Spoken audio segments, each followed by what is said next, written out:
So this is how it starts, not with a coaching announcement or an official press conference, but with whispers, rumors, shocks rippling through locker room hallways and executive suites. Caitlin Clark, the biggest rookie star the WNBA has ever seen, didn't just walk into the Fever organization quietly. She came with a presence, a gravity, a demand to reshape everything around her. And now, behind closed doors, we're learning that she may have dropped a bombshell so big that it triggered an organizational earthquake, one that could end one coaching legacy and begin another with the most legendary name in Indiana basketball, Larry Bird. This isn't just about X's and O's anymore. This is about power, influence, a generational talent deciding she won't just play the game, she'll reshape it. Clark's transition from the University of Iowa to the pros wasn't supposed to be smooth. It wasn't supposed to be clean. But nobody expected the rookie to carry this much leverage this early.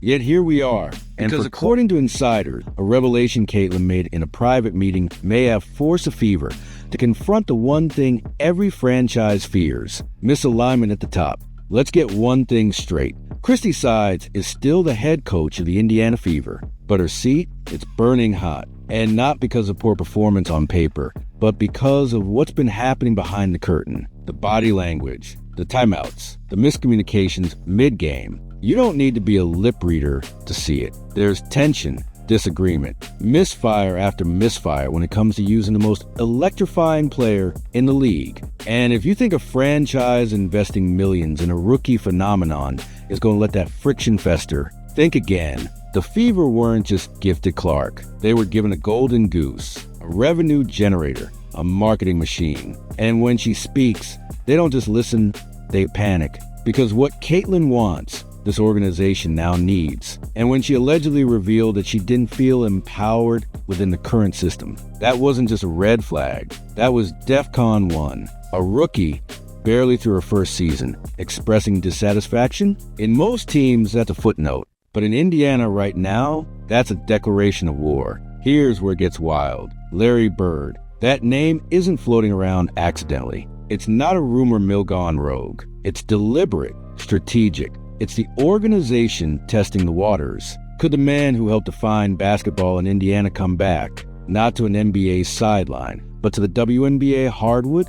It sounds crazy, until you realize how serious the Fever are about keeping Caitlin happy. This isn't just about winning. This is about keeping the entire league spotlight fixed firmly on Indiana. Bird hasn't coached in the WNBA, but let's be real, he doesn't need to. He's Larry freaking Bird, three-time NBA champion, Hall of Famer, executive mastermind who took the Indiana Pacers to the NBA Finals and rebuilt rosters from scratch. When he walks into a gym, people listen, players follow, the media drools, sponsors line up.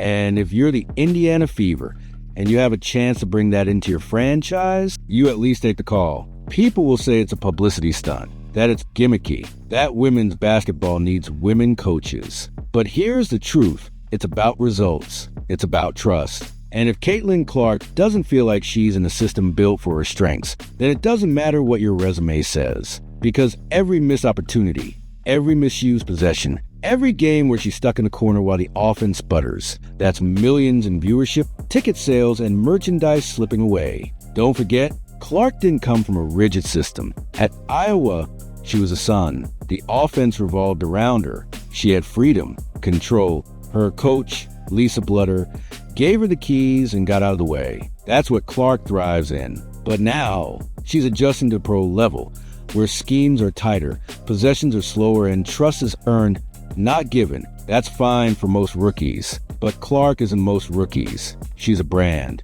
a business. And businesses don't wait to flourish. They demand their conditions now. Observers have been watching those sideline exchanges between Clark and Sides. The lack of eye contact, the hurried instructions, the occasional visible frustration. And the media, they're already spinning it. Is it discomfort? Is it disrespect? Is it just rookie learning curves? The team says everything's fine. But when you see Clark shaking her head during a timeout or walking away without a word, it doesn't take a genius to know something's off. And that's where Bird becomes more than a name. He becomes solution, a stabilizer, a symbol. And bringing him in wouldn't just be about coaching. It would be about trust, leadership, Culture, it would be a declaration that Indiana is going all in on Caitlin Clark, that they're building a dynasty around her, not just squeezing out wins in year one, and that they're willing to break the mold to keep their star shining. This move wouldn't just send shockwaves to the WNBA. It would redefine the way franchises think about coaching altogether. And for lines, shattered, experience prerequisites, rewritten. If Bird steps in and succeeds, every other franchise will suddenly be asking, what legends can we bring in? It wouldn't just be a Fever story. It'd be a league story, a culture story, a statement that women's sports are ready for big names, bold moves, and unprecedented ambition. But let's not get ahead of ourselves. There's still a team playing games. There's still a locker room managing egos. And there's still a Coach Christie Sides holding the clipboard. The question now is, how long does she have? Because in professional sports, the second a front office entertains replacements, the countdown starts. The second your star player says she's not thriving, your clock is ticking. And for Clark, this is more than basketball. It's legacy. She didn't come to the WNBA to blend in. She came to dominate, to change the game. And if she feels she's not being coached the way she was born to be, she's going to speak up. And the Fever, they're going to act. Because at the end of the day, this isn't just about wins. It's about the future of franchise and the league hanging on the words of a 22-year-old phenom who just might be rewriting the rules of professional women's basketball forever. And this is where it all starts to unravel or evolve, depending on how you look at it. Because while the Fever's PR team may insist everything is business as usual, the basketball world knows better. You don't just whisper the name Larry Bird unless you're preparing to make a seismic shift. You don't float a name that powerful unless there's pressure building behind the scenes. And that pressure, it's coming from the top, from ownership, from sponsors, from Clark herself. Everyone wants the same thing: results, relevance, and revolution. The Fever aren't just fighting for wins, they're fighting to stay in the spotlight. For years, this franchise was irrelevant, lost in the shadows of bigger markets and louder rosters. But Clark changed everything. She turned Indiana into the epicenter of women's basketball. Overnight, ticket sales exploded. National broadcasts lined up. Suddenly, a team that once struggled to get a camera crew couldn't keep media out of their practices. And with that kind of exposure comes a new level of scrutiny on the players, the front office, and especially the coaching. Every decision now feels like it's being made under a microscope. Every substitution, every timeout, every post-game interview becomes a headline. And when the face of your franchise, the woman putting fans and seats and dollars in your pockets, begins to express doubts about the system she's in, that's not a red flag. That's a blazing siren. And you can bet Fever ownership hears it loud and clear. It's no secret that Caitlin Clark has specific expectations. She doesn't just want to be coached. She wants to be understood, empowered, utilized to her full potential. And to her, that doesn't mean being used like just another player in the system. It means tailoring the system around her. That's what Lisa Blutter did at Iowa. That's what made Clark a generational talent. And now, the question is whether Christie Sides or anyone else can recreate that magic on the pro level. Enter Larry Bird, a man who understands what it means to carry a franchise, who knows how to build systems around greatness, who has the gravitas to command instant respect in any room. Bird's coaching philosophy is simple: let great players be great.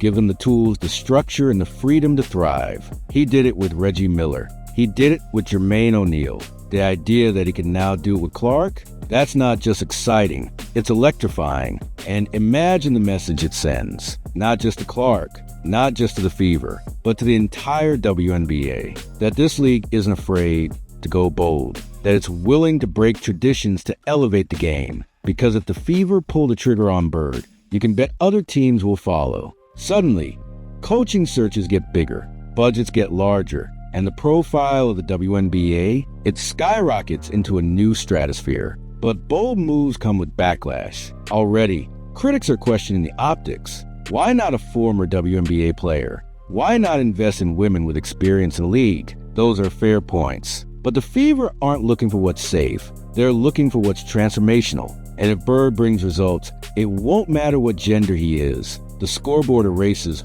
all doubt. Winning has always been the ultimate equalizer. Still, the path forward is full of landmines. How would the current locker room react to a male coach with zero WNBA experience? Would Clark's teammates view the move as favoritism? Would it fracture the fragile chemistry that's only just beginning to form? These aren't small questions, because one wrong move, one misstep, and this entire experiment could implode. And yet, there's something about the audacity of it all that feels perfect for this moment. Caitlin Clark isn't just a player.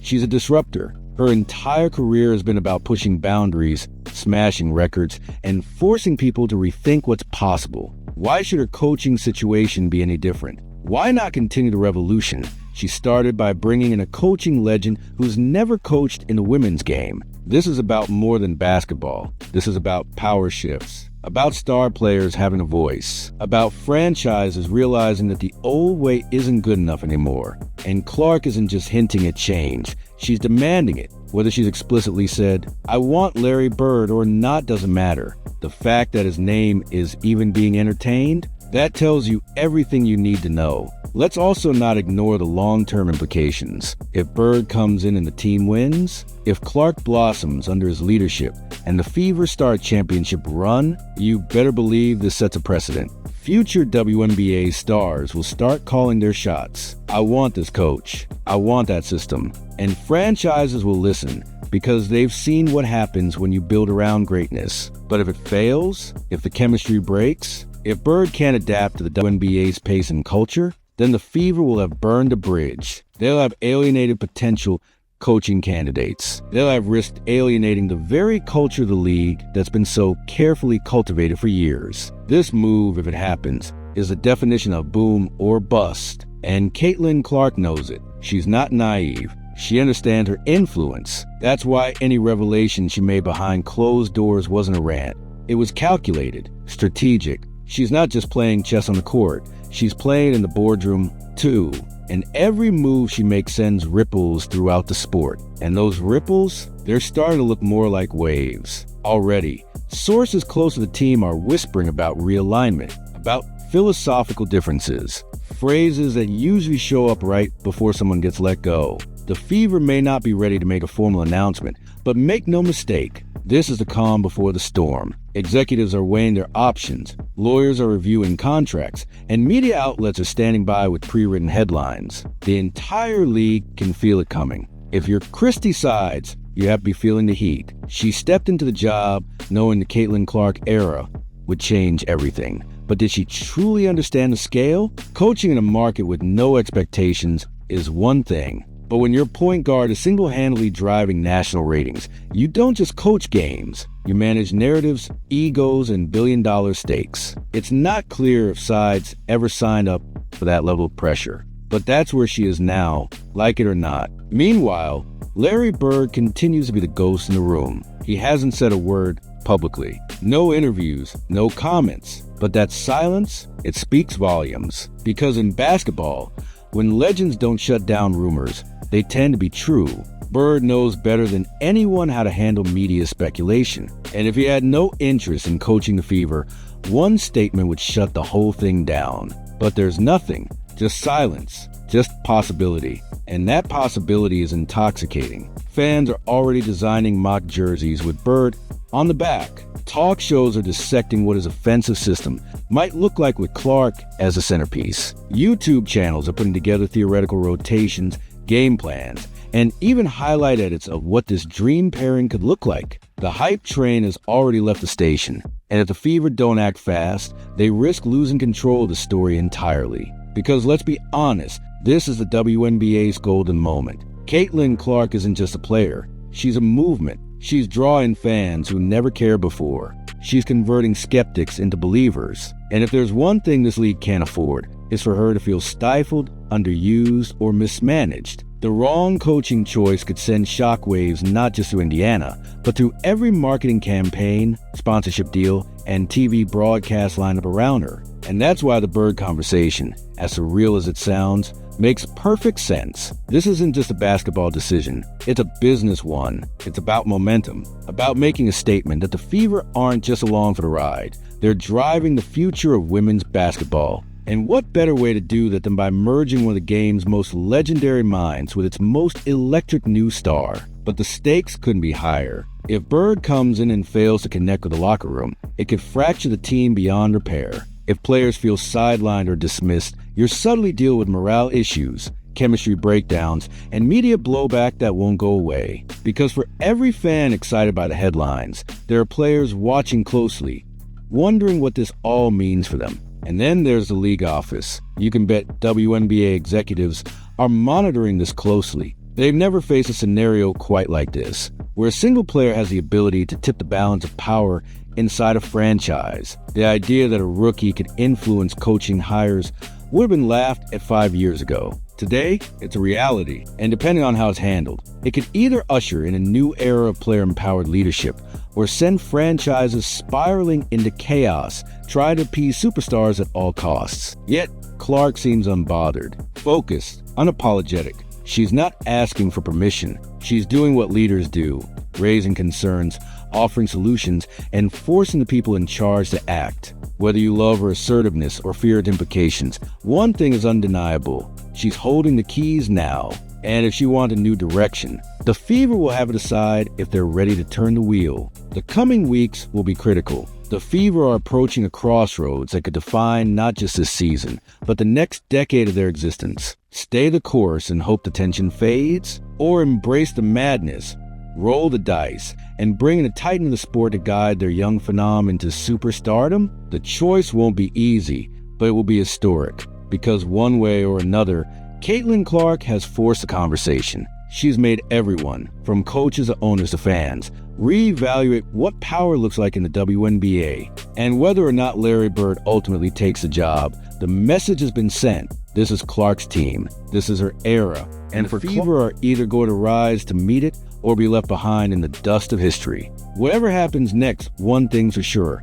Indiana will never be the same. And neither will the WNBA. What happens next? That's the million-dollar question. The Fever could double down on sides and hope the storm passes. Or they could go nuclear, bring in Bird, embrace the madness, build the most high-profile team the WNBA has ever seen, and dare the league to keep up. One thing's for sure, this isn't just about coaching anymore. It's about legacy. For Clark, for the Fever, and for a league that's standing at the edge of its next great transformation.